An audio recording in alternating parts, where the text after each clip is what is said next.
یوسف علیہ السلام کو بادشاہی کا خواب دکھایا۔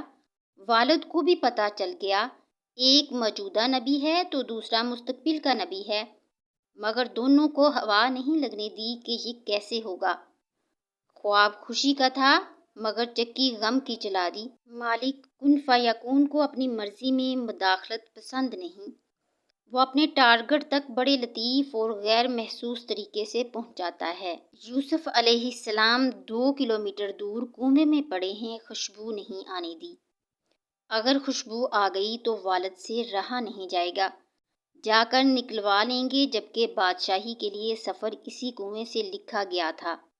سمجھا دوں گا تو بھی اخلاقی طور پر بہت برا لگتا ہے کہ ایک باپ اپنے بیٹے کو بادشاہ بنانے کے لیے اسے کنویں میں ڈال کر درخت کے پیچھے سے جھانک جھانک کے دیکھ رہا ہے کہ قافلے والوں نے اٹھایا ہے یا نہیں، لہٰذا سارا انتظام اپنے ہاتھ میں رکھا ہے۔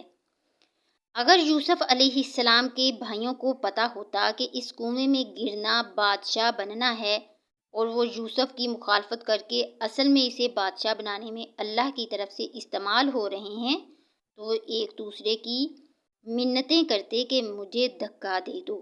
یوسف علیہ السلام عزیز کے گھر گئے تو نعمتوں بھرے ماحول سے اٹھا کر جیل میں ڈال دیا کہ ان مع العسر یسرا۔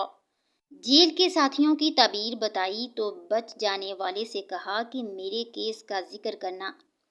بادشاہ کے دربار میں مگر مناسب وقت تک یوسف کو جیل میں رکھنے کی اسکیم کے تحت شیطان نے اسے بھلا دیا۔ یوں شیطان بھی اللہ کی اسکیم کو نہ سمجھ سکا اور استعمال ہو گیا۔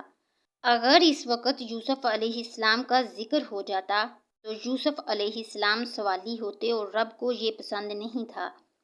اس کی اسکیم میں بادشاہ کو سوالی بن کر آنا تھا، سبحان اللہ، اور پھر بادشاہ کو خواب دکھا کر سوالی بنایا، اور یوسف علیہ السلام کی تعبیر نے ان کی عقل و دانش کا سکہ جما دیا۔ بادشاہ نے بلایا تو فرمایا، میں NRO کے تحت باہر نہیں آؤں گا جب تک عورتوں والے کیس میں میری بے گناہی ثابت نہ ہو جائے۔ عورتیں بلوائی گئیں، سب نے یوسف علیہ السلام کی پاک دامنی کی گواہی دی، اور مدعا عورت نے بھی جھوٹ کا اعتراف کر کے کہہ دیا، انا راودتہ عن نفسہ وانہ لمن الصادقین۔ وہی قحط کا خواب جو بادشاہ کو یوسف علیہ السلام کے پاس لایا تھا، وہی قحط مجبور کر کے یوسف علیہ السلام کے بھائیوں کو بھی ان کے دربار میں لے آیا اور دکھا دیا کہ یہ وہ بے بس معصوم بچہ ہے جسے تمہارے حسد نے بادشاہ بنا دیا۔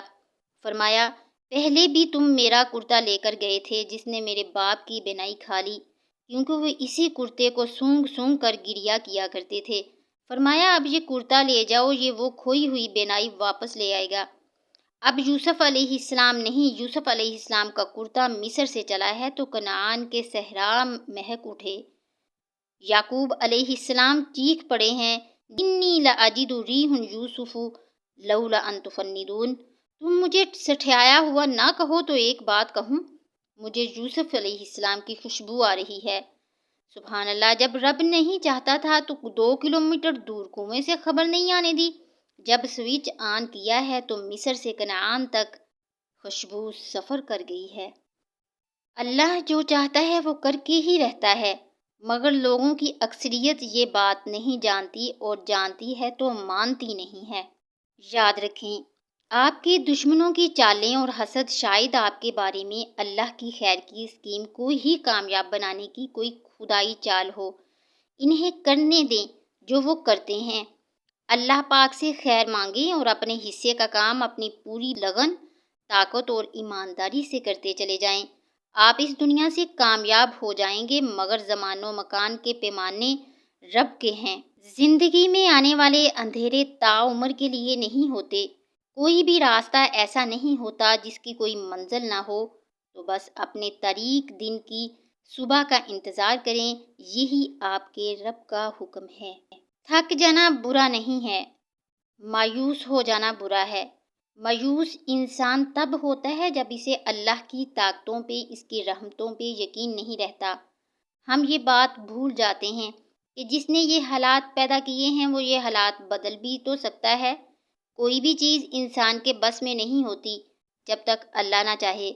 اللہ پر بھروسہ رکھو، وہ جلد ہی تمہاری کشتی پار لگا دے گا۔